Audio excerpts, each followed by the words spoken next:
All right, good evening, everyone, and welcome. We're going to get started, so please go ahead and take your seats. There's plenty of refreshments at any time. Please feel free to go back, help yourselves.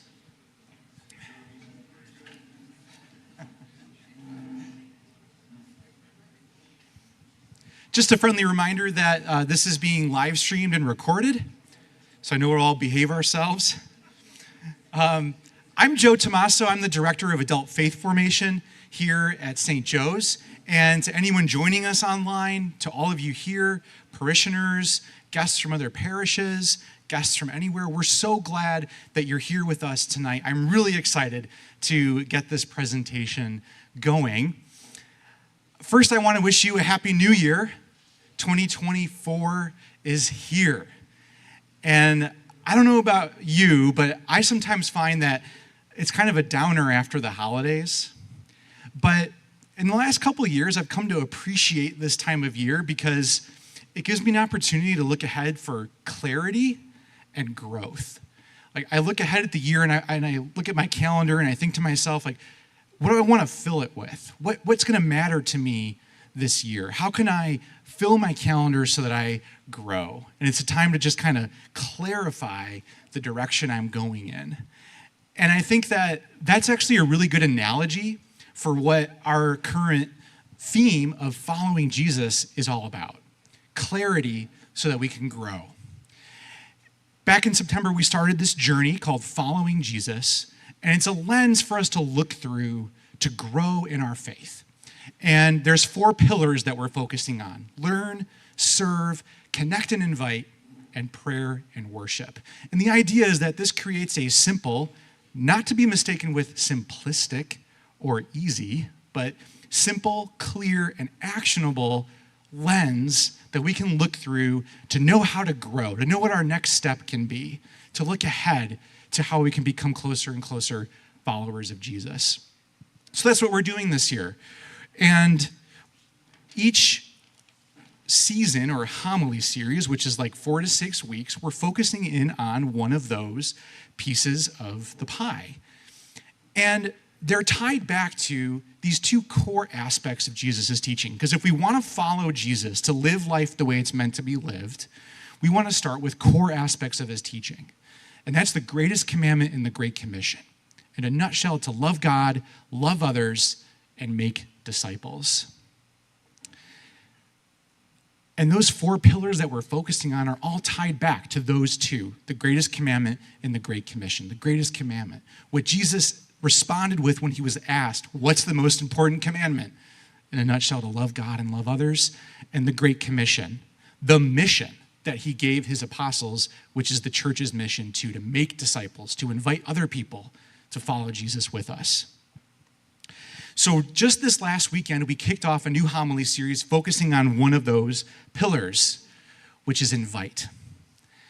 And I cannot think of a better way to begin a new year, to focus back on our mission to invite. And that's why our current homily series, so the homilies you hear connected to the scripture readings on the weekends, the videos, the discussion questions, all are tied back to this title of the greatest invitation. And it's the greatest invitation because it's the invitation that we extend to others to accept God's saving love and to join the church family. To kick us off with that mission, if you think it's tied, inviting is tied back to the great co-mission, the co-mission. I cannot think of a better person to kick it off with us than Bishop Jeffrey Grob. And I'm honored to introduce him or reintroduce him to you tonight. On September 11th, 2020, Pope Francis appointed Reverend Jeffrey Grob as new auxiliary bishop for the Archdiocese of Chicago. And he now serves as the Episcopal Vicar of Vicariate 1. That's our Vicariate, including Libertyville right here. Bishop Grob was born in Madison, Wisconsin, and grew up on a dairy farm outside of Cross Plains. And he attended St. Meinrad. Did I say it right? Close enough. St. Meinrad College in Indiana, and earned a BA in Religious Studies from the Pontifical College Josephineum in Columbus, Ohio. He earned a Master of Divinity just down the street at St. Mary of the Lake Mundelein Seminary, where he was also awarded a licentiate in sacred theology. Bishop Grob earned both a licentiate and doctorate in canon law from St. Paul University in Ottawa, Ontario, and a doctorate in philosophy from the University of Ottawa in Ontario.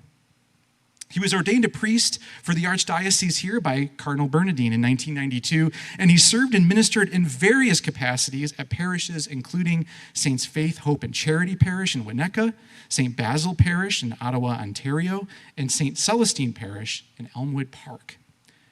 And Bishop Grob has served in many, and I mean many, often simultaneous positions, including Dean of Deanery 4D, Assistant Chancellor, Judge on the Court of Appeals, Judicial Vicar, Chancellor, Archbishop's Delegate to the Independent Review Board, Archbishop's Liaison to Lay Ecclesial Movements and New Communities, Judicial Vicar, I'm not done yet, and Vicar for Canonical Affairs. As if that weren't enough, he's also the Episcopal Moderator for the Archdiocesan School Board and a member of the U.S. Conference of Catholic Bishops Committee on the Protection of Children and Young People. Wow, what a wealth of formation and experience that we're going to be benefiting from this evening. On a more personal note, from my experience working with Bishop Grob, he is kind, humble, intelligent, sincere, and a genuine leader. He is the person to inspire us tonight, to get us excited to work on our mission as a church. So let's give a warm St. Joe's welcome to Bishop Jeffrey Grob.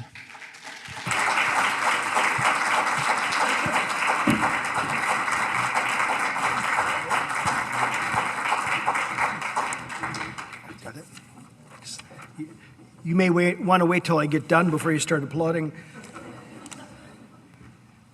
Don't those wonderful introductions always sound like an obituary? It's like, oh my gosh, I'm listening to all those things.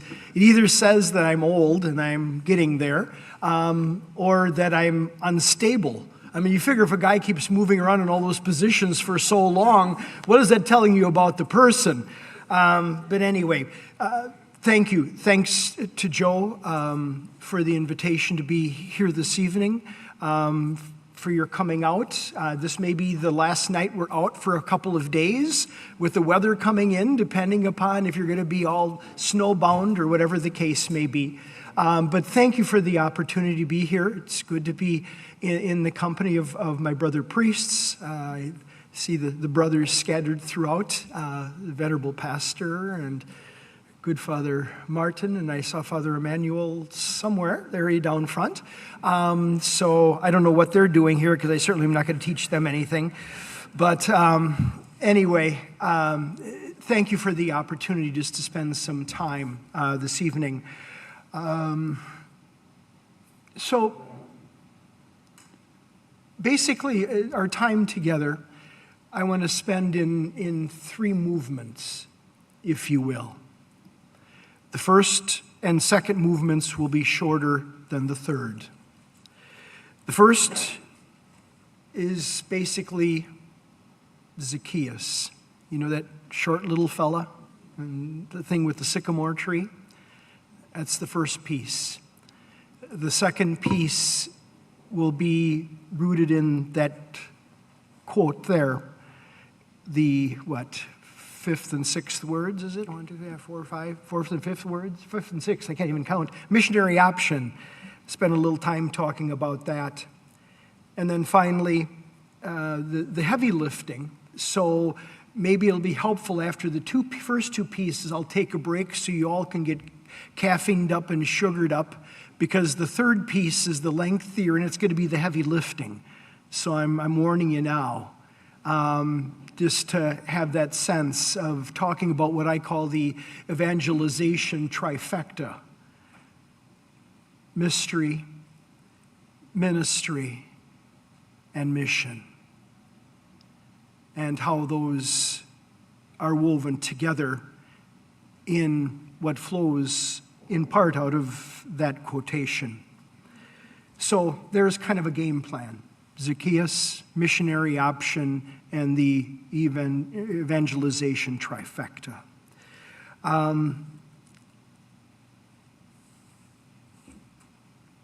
Just to give yourself a bit of reflection as we start. What have you been invited to?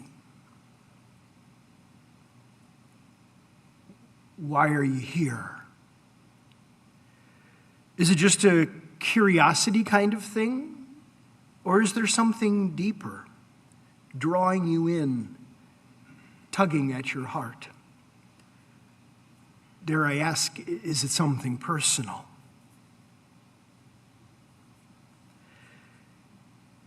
Jesus came to Jericho and intended to pass through the town.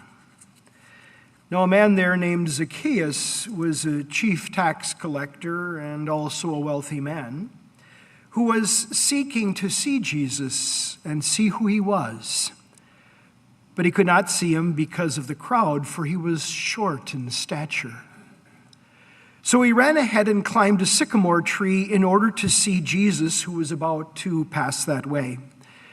When he reached the place, Jesus looked up and said, "Zacchaeus, come down quickly, for today I must stay at your house."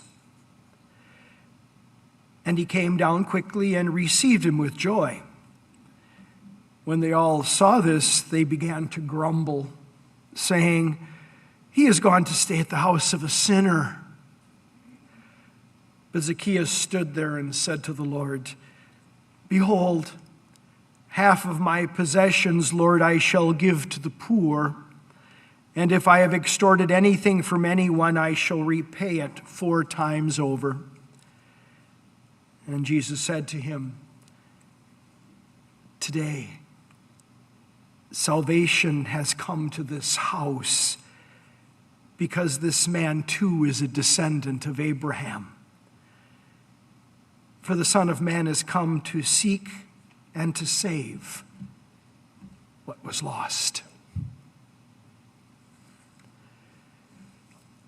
What is it about Jesus' boldness in inviting himself into Zacchaeus' life, into his home, into relationship? It draws us all in, doesn't it? The invitation is personal. Jesus meets Zacchaeus where he is, physically, the sycamore tree, inviting himself to Zacchaeus' home, but also spiritually.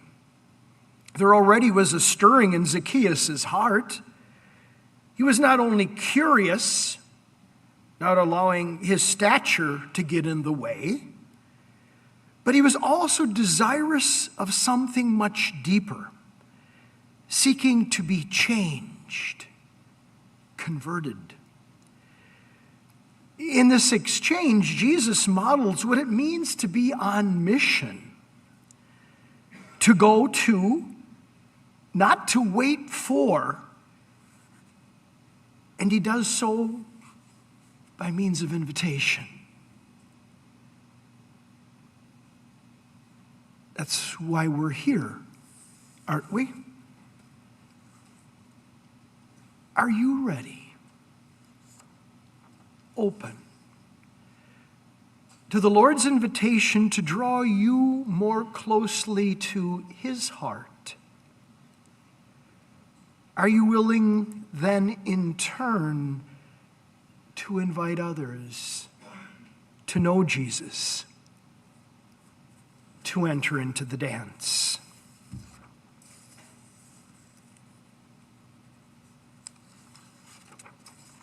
Zacchaeus.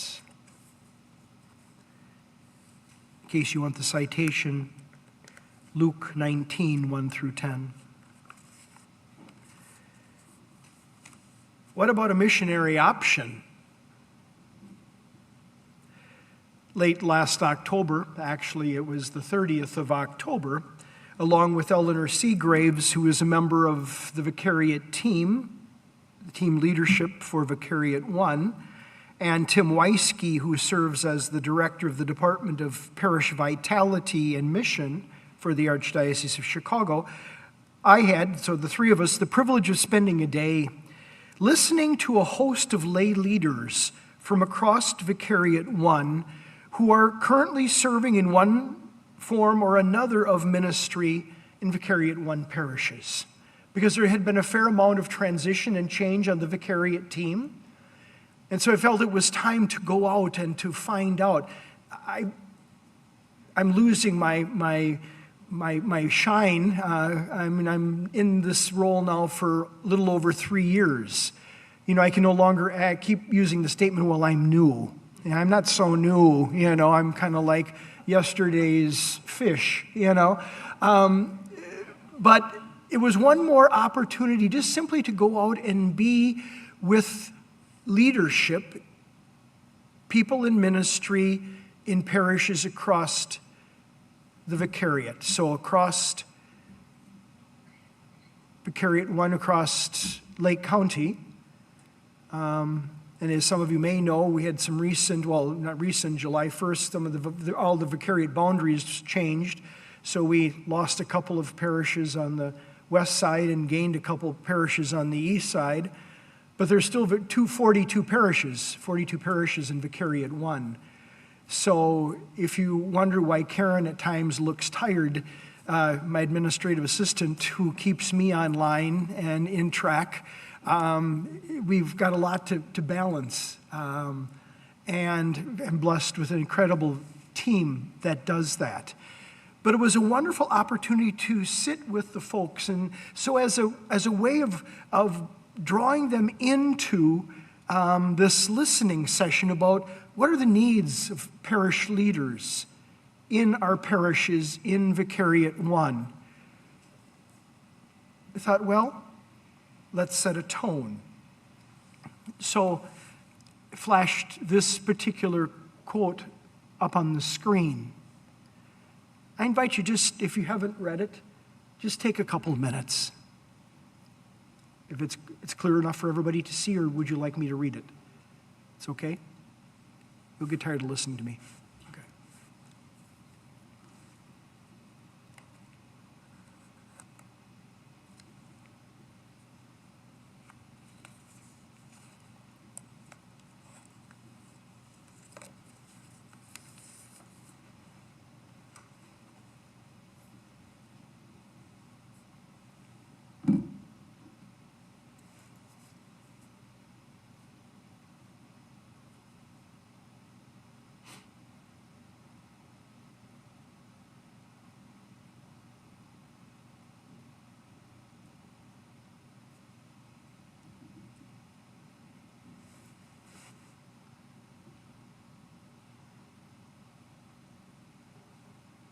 Okay?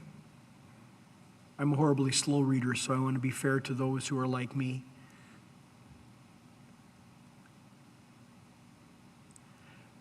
So it comes from 2 paragraphs in Pope Francis's encyclical, The Joy of the Gospel, Evangelii Gaudium, from 2013, I believe. And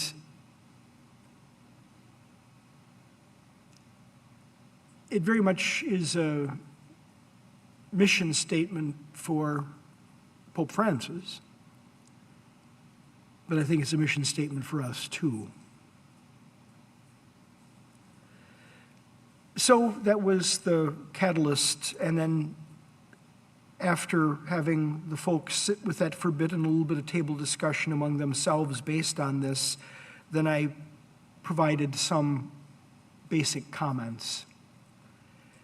Of course, there was a certain man in attending the group by the name of Joe Tommaso, and so when he was present as one of a group of leaders, people, staffs, and so when he invited me to speak tonight, he said, why don't you run that up the flagpole one more time and see if anybody salutes it. He said there were some good words in it, and he said I think it might be helpful.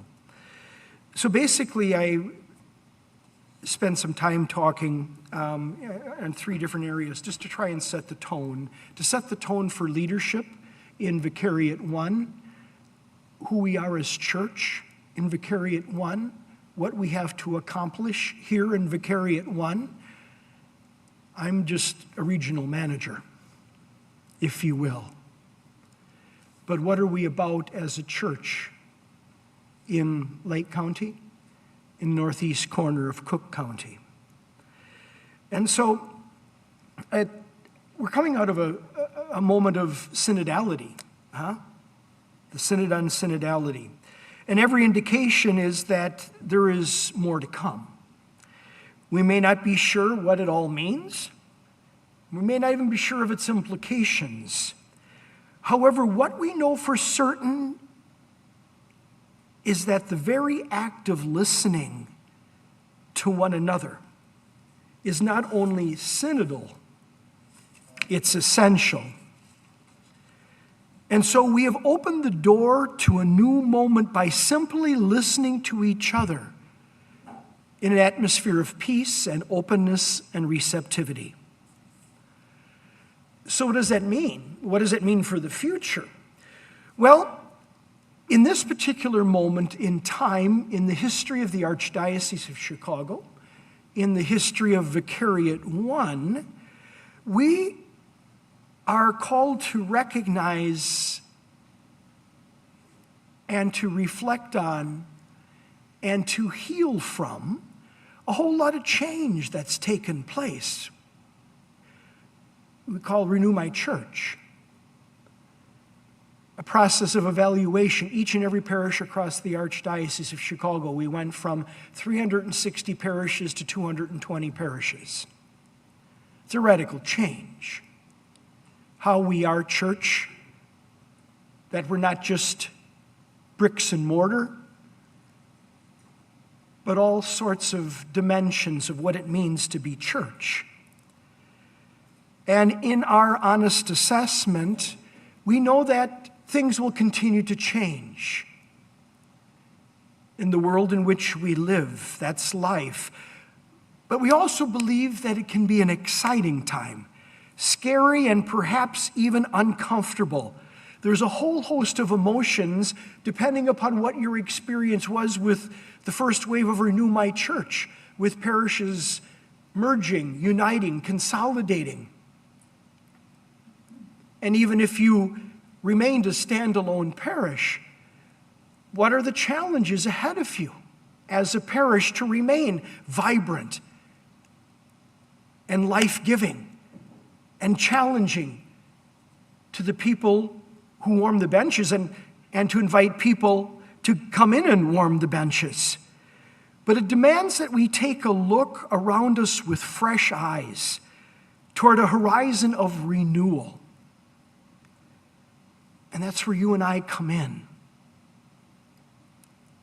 Not just the venerable clergy and the deacons and the parish staffs and whoever may be the religious and all the different aspects. Who are we, you and I, as church? Do we have a sense that we're being called to that missionary option? We're it. For the good and the bad. We're it, you and I. Last May, I had the opportunity to attend the Alpha Conference in London for 3 days. And wonderful talks, people from all over the world doing exactly this kind of thing, saying and coming to understand, who are we as church? What does it mean to be a follower of Jesus Christ in this moment in time? What is our future? How do we draw people in? How do we respond to the raging secularism and everything that's going on in the world? How do we continue to be that light of Christ in the moment we're living in. One of the talks, because it was intriguing to me, because it was just the title, it was just the name was given without much of a description. And the title of the talk was Acts 29. Think about it. At least the Bible that I had or have, Acts of the Apostles, only has 28 chapters. Either my book got cheated but the thrust, and it has captivated me since then, has enthralled me since then, because basically the talk was about us. We are Acts chapter 29. The first 28 chapters were written about the church at a particular moment in time, the foundation of the church, the early days of the church. That was then. This is now. Who are we? How are we as church? We're at a privileged moment, and you and I, need to take ownership of writing the next chapter of what the church will be, responding to the present needs of our faith communities, just jousting with the world that's pressing in against us. It's a moment filled with hope and energy. I really believe that. And it stands in juxtaposition that the church is going under. And there's no hope. And last person out, turn off the lights. Last week in St. Louis, Focus Ministry held a gathering for 20,000 young people, young Catholics, on fire with the church. We're not dead yet. What does that mean for you and I? And it's up to us. Say, well, I had the benefit of being able to live with my dad's parents. I grew up on a dairy farm. My parents married. They moved into the farmhouse with my dad's parents on the farm, dairy farm. It was into that environment that I was born. The uptick was my mom's mom ran a tavern in town. I grew up in the best of both worlds. All week on the farm and all weekend in the tavern. But I knew a lot of farmers that did that. But the dynamism, the growing up, the passing on, we are the writers of the 29th chapter of the Acts of the Apostles. And we need to take ownership and claim that and live that. That's who we are. It was that environment that I grew up in. I received faith from my grandparents. From my parents, it was handed down. I didn't just wake up with some brilliant thought and the clouds opened and the Lord appeared. It would have been nice. For most of us, it doesn't happen that way. We have to live faith. We have to live life, but it's passed on to us. And so the daunting question is, those who come after us, what are they going to receive from this particular time? From you and me, because we're on for it, to be the ones that are passing on the tradition. We can't abdicate what is ours to do. Faith, our tradition, is a living thing that we must and are called to pass on. How is that taking place here at St. Joe's? What does it look like in real time? Things for you to ponder. But also within your own self, things to ponder. We've all received the invitation.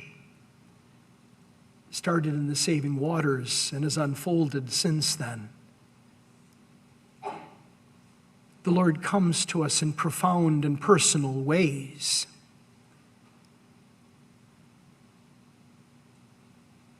We're the writers of the current chapter of church history.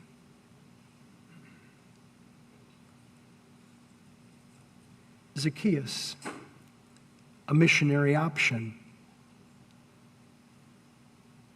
Are you ready for the heavy lifting? A little sugar, quick? Caffeine, you okay? As I go through this, when I see your eyes rolling back in your skulls and a little bit of drool coming out, I promise I'll get you.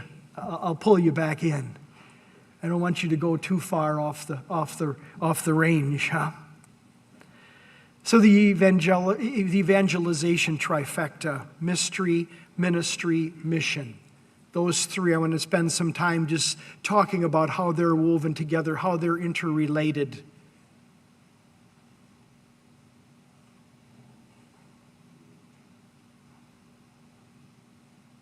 It's important to realize as we start that Pope Francis, in speaking about this, in quoting this, in drawing this, or drafting and promulgating this beautiful document, his first apostolic exhortation, The Joy of the Gospel from 2013, he was not setting out in uncharted waters, and we need to realize that. Sometimes people pick up a document from a particular moment in history and say, how novel,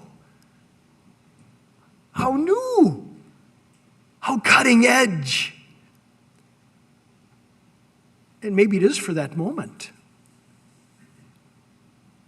But Pope Francis, in doing what he wrote, built upon an incredible, wonderful, solid foundation built by his predecessors, particularly Saints Pope Paul VI and Pope John Paul II. And they, in turn, only were recalling to mind what has been part of the very nature of the church, to be on mission. It's the very essence of who she is. It's not something static. It's not something confined. It's not a museum piece or something we store up in our grandmother's attic. The church is a living, breathing reality. And each of these popes in particular, Paul VI, John Paul II, and Francis, each in their own time and own way, were providing a clarity of focus for that particular moment. Not something new, but what has always been part and parcel of who we are as baptized members of the body of Christ, by re-enlivening a renewed missionary spirit in those who proclaim, or shall I say claim, to be disciples of the Lord. That is, to be grounded in the person of Jesus Christ and compelled to mission by the movement of the Spirit. Regardless of the challenges and the struggles of the given time or age, the church must remain grounded in certain fundamental elements. And as members, we ourselves need to be reminded of who we are and what we're about. And so we have these principal elements: mystery, ministry, mission.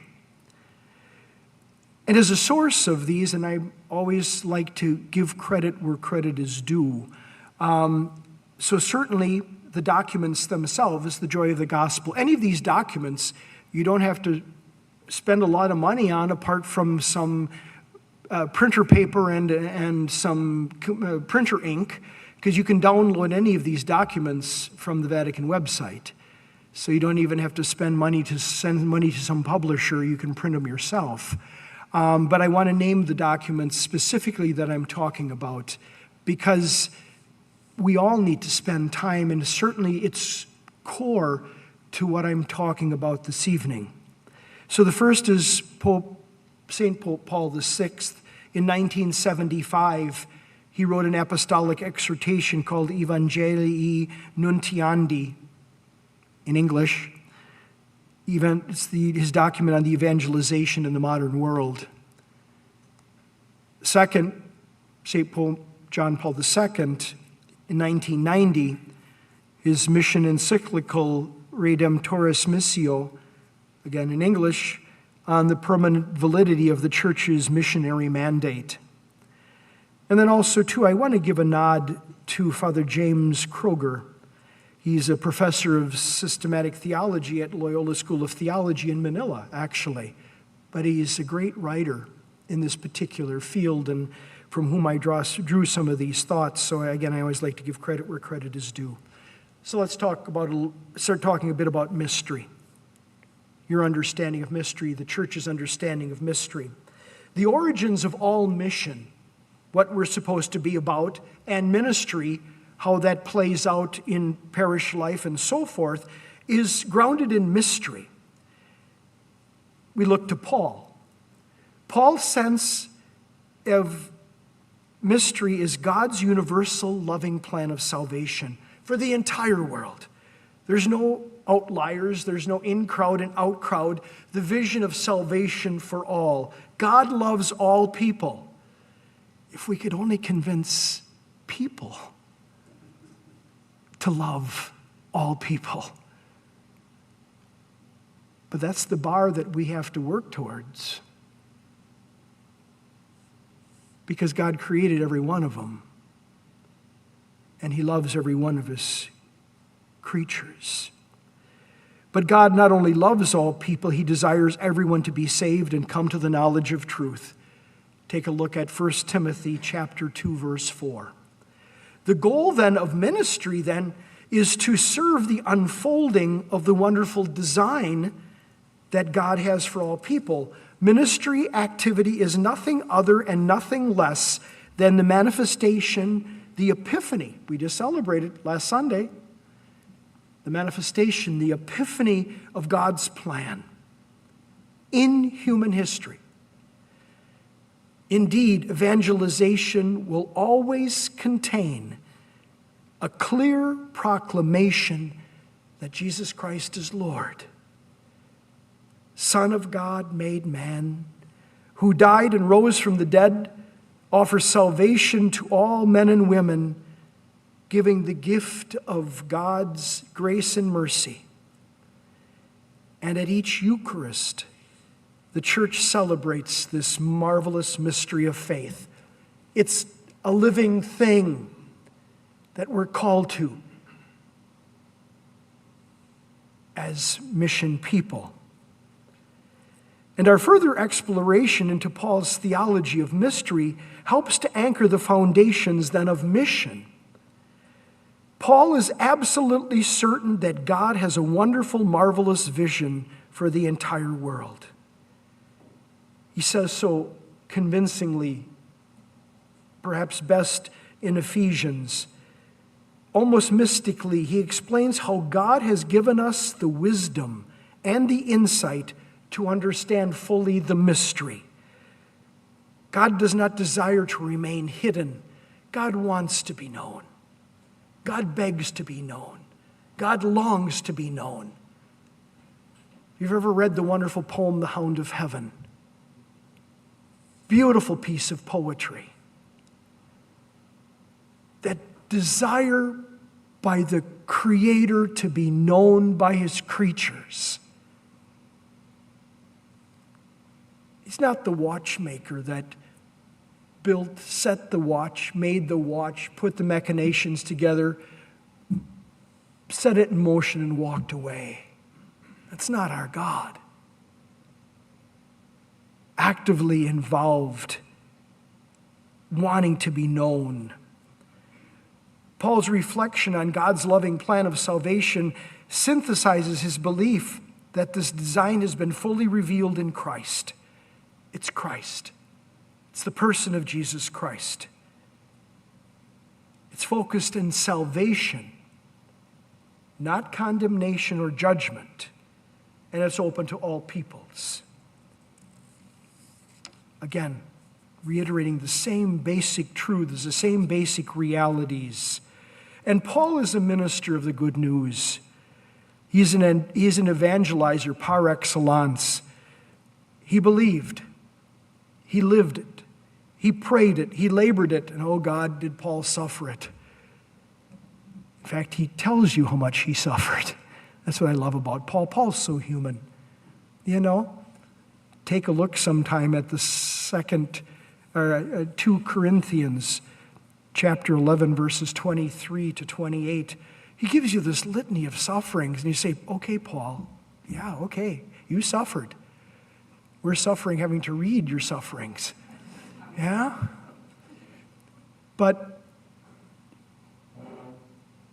he's, in so many ways, such a wonderful model. Apostolic commitment to the core of mystery.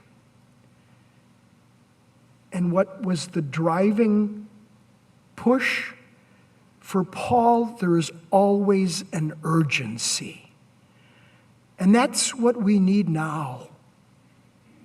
This is not, again, kind of like, well, this is my grandmother's church or my dad's church or it's my church, it's our church. And there's an urgency about it. We don't know when the Lord is going to return.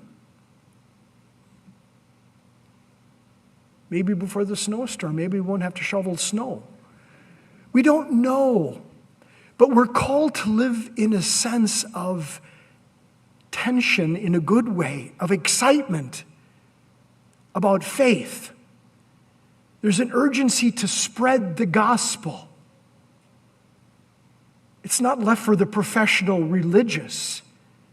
It's left to everybody who had the waters of baptism poured over their head. That's all of us. We can't kick it to the curb and say, well, let's wait for somebody else to do it. Paul wonderfully captures that sense of the urgency to spread the gospel, the good news. It's something for all of us, you and I, to reflect on. I know oftentimes in these talks, there may be some questions at the end. But look into your own hearts, your own experience in living of faith. Is there an urgency in your living of faith to get to know it more deeply, more intimately, and in turn to share it? Is there an excitement? Do you want to make it known? Do you want to share the reality of Jesus Christ with others? By the way you live, will people even recognize that you're a Christian? There's an urgency. So that's the first piece, the mystery. Now let's talk a little bit about ministry. Perceiving one's call to active ministry within the church and service is a gradual growth process. I mean, just talking even before our gathering tonight, just some of the wonderful ministries going on here at St. Joe's we were talking about. I'd seen it and read it at one point, just even the bed ministry, the making of beds. Tangible, concrete things that make an effect in people's lives. A bed.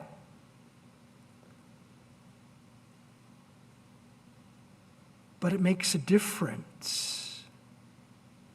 How many people right now living on the streets of Chicago would long to have a bed to sleep in? But it's something that you're doing here. That's just one small example. I had the pleasure of coming to know the parish as a vicar early on. I'm one of the COVID bishops. Everybody's known as something, but 3 of us were ordained in November of 2020, so we were dubbed the COVID bishops. I've been called worse. But coming here in those early days, the food pantry, even though everything was shut down, people bringing food, those kinds of things that enliven, that make real what you believe. So the call to become an evangelizer emerges into consciousness and seeks a definite commitment as one reflects on one's own role in the loving plan of God. It takes prayer and meditation to be in ministry, whatever that is.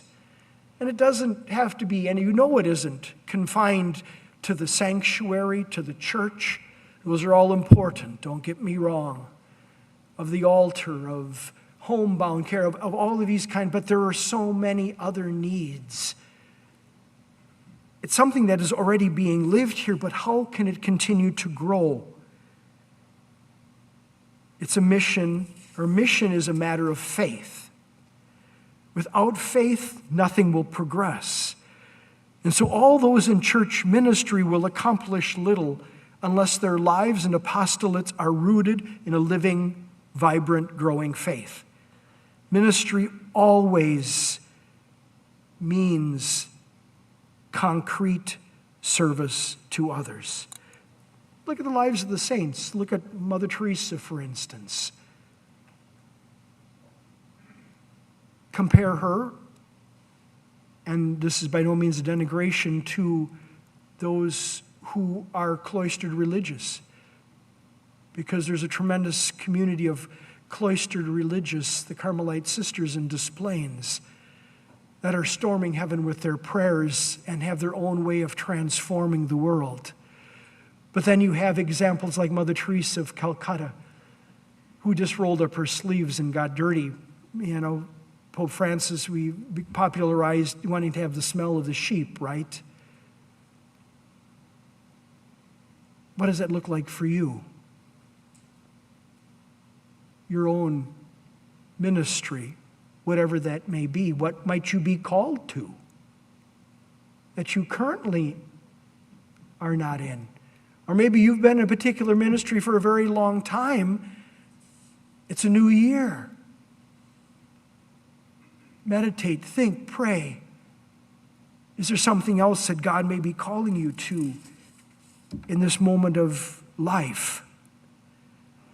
Ministry, tangible reality, evangelization. What was the famous line from Francis of Assisi? You know? Preach the gospel.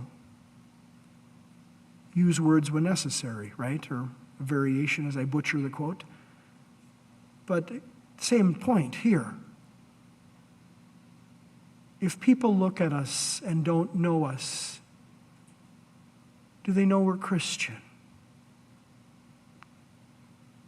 By what we say, by what we do. Lastly, mission completes the trifecta, because as you can see, they're all so woven together. And the documents that I quoted started when I in this section, they all weave together again and again and again how all three of these are part and parcel of the reality of evangelization. To begin in mystery, to make it tangible in ministry, and how it is lived in the world. What drives it is mission. Is it possible to truly have an authentic program of ministry, catechesis, or evangelization without at the same time having a vibrant sense of mission? Who are we? As individuals, baptized Christians, Catholics, members of St. Joseph's Parish in Libertyville. Who are we? What's our mission? Some try to rationalize it, and yet any apostolic ministry or program of evangelization without a missionary dynamism and perspective quickly degenerates into just something local. How is it lived outward? The Second Vatican Council places mission and evangelization at the center of the church. Again, it's a matter of identity. The wonderful words of the Second Vatican Council's decree on missionary activity. The Pilgrim Church is mission by her very nature. It should be made into bumper stickers, something to be put on the refrigerator, on the mirror in the bathroom, wherever you see again and again and again, because that's the catalyst for other things. Pope Paul VI, in his document, writes, "We wish to confirm once more that the task of evangelizing all peoples constitutes the essential mission of the church." Number 14 of that document. She, the church, exists in order to evangelize. Closer to our own time, Pope Francis in The Joy of the Gospel, the very first paragraph says that we are to encourage the Christian faithful to embark upon a new chapter of evangelization that is marked by joy. This is where we stand right now as church. We're called to be part of something fresh, something new, something that's joy-filled. As we already heard, this missionary option, the impulse capable of transforming everything. And so then what does it mean, the imperative of evangelization for all of Christ's faithful? All Catholics must become a living proclamation of the mystery, God's loving design for salvation. I realize it's a Thursday night and this is not a light goal, but this is core to who we are. The sense of these three. For the church to live is to evangelize. A non-missionary church is self-contradictory. Our very essence must be mission. Emil Brunner wrote it wonderfully when he said, "The church exists by mission as fire exists by burning." What are we on fire with? What are we on fire with, you and I, as followers of Jesus Christ? That same sense of urgency comes through again and again and again. Today's missionary activity represents the greatest challenges. And so just to gather these three thoughts together, and then if you want to spend some time chatting for a bit, I want to be respectful of the time too.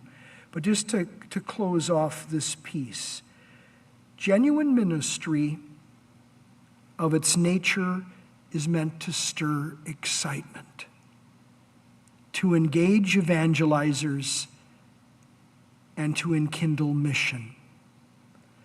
All evangelizers, people on mission, involved in ministry, rooted in mystery, are to be on fire with the love of Jesus Christ. A fire can only be lit by something that is itself on fire.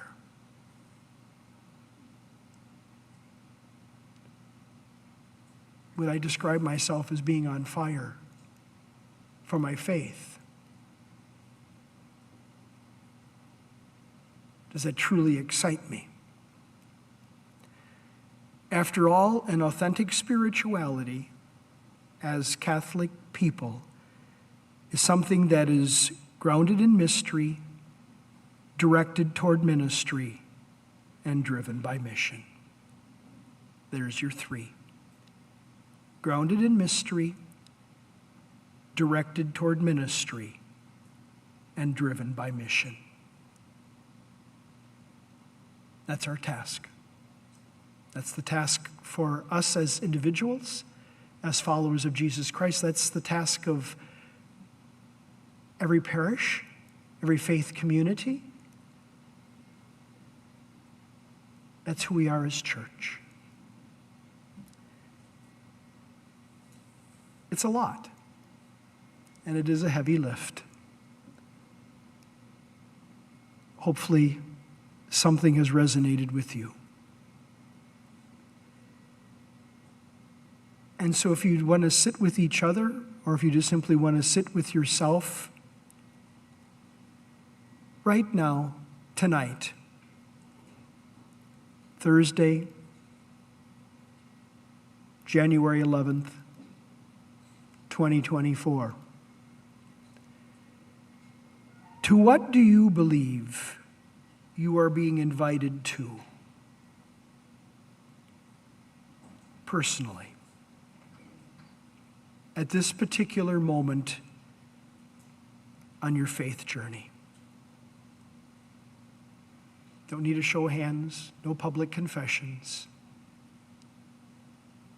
But as you sit and as you reflect, in this particular moment, what is God inviting you to personally? Not your spouse, not your kids, not your parents, not your pastor, although he's a good and holy man. But what is God inviting you to?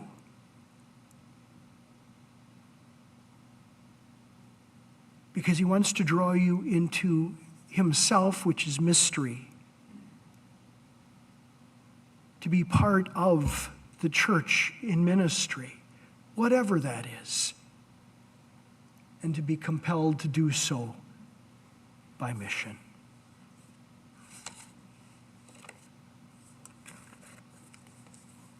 Thanks.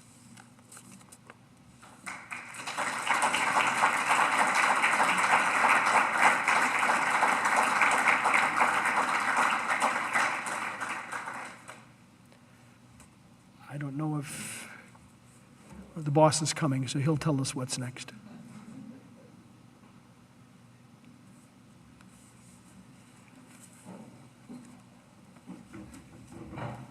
First of all, just to say wow and thank you again. Let's give another round of applause for Bishop Grob. Thank you so much.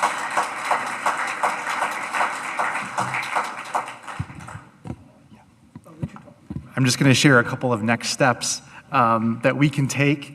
Wow, a lot to think about for all of us tonight. What we're being invited to. And here at St. Joe's, as we continue to focus on the greatest invitation, we have a couple of next step opportunities that you can consider. Maybe one of these is one of the things that God is inviting you to. Maybe it's something else. But here's a couple of different next steps that we're offering tonight. I bet that everyone in this room can think of at least one person that they know who is disconnected from the church. I know I can think of a lot in my own family, friends. Right now, if you go online on our invite page, you can add the first name of as many people as you know who are disconnected from the church right now. And every weekend during this homily series, we're going to pray a prayer of the faithful for all the names that are submitted. So we can start by praying for those people that maybe we're being called to invite back to our church family. The second thing you can do is you can subscribe If you want to continue the journey of learning about the greatest invitation, about our mission, you can subscribe for our videos and discussion questions to be sent right to your inbox to go deeper and deeper. You can go to our website /homily series to do that. We've got videos coming out every single week during the series. And I want you to imagine that maybe you've thought of a couple of those people and you've added their names on the website, and the whole church family is praying for them, and you're continuing to learn with these videos about the greatest invitation and our mission. And then I want you to imagine that you can take your phone out and text one of those people and say, hey, we've got a really fun trivia night coming up. Why don't we do a table? And imagine if that could be an entry point for those people to have a positive experience in our church family and start to become more connected.